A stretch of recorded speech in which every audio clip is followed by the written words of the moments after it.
عبادت اچھی چیز ہے، لیکن اس کے ساتھ ساتھ اگر عقل ہو، پھر اگر علم ہو جس میں لوگوں کی تربیت ہو، تو اس کا درجہ کافی بڑا ہوتا ہے۔ اسی واسطے کہا گیا ہے کہ عقل ہی کے ذریعے رحمان کی عبادت ہوتی ہے، عقل ہی کے ذریعے جنت کو جو ہے وہ کسب کیا جاتا ہے۔ تو اللہ تبارک و تعالیٰ کا یعنی حدیث میں ہے جس میں فرمایا گیا ہے اول ما خلق اللہ العقل، سب سے پہلے اللہ تبارک و تعالیٰ نے عقل کو خلق کیا۔ ایک روایت میں ہے اول ما خلق اللہ نور، سب سے پہلے اللہ نے نور کو پیدا کیا۔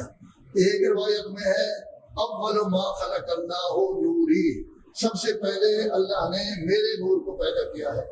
تو محققین یہ کہتے ہیں کہ اول ما خلق اللہ عقل سے مراد بھی حقیقت محمدی ہے، اور اول ما خلق اللہ نور سے بھی حقیقت محمدی ہے، اور اول ما خلق اللہ نوری سے بھی نور محمد صلی اللہ علیہ وآلہ وسلم۔ تو پہلے ان کے نور کو خلق کیا گیا، اور ان کا فرمان ہے انا وعلی من نور واحد، میں اور علی ایک نور سے ہے۔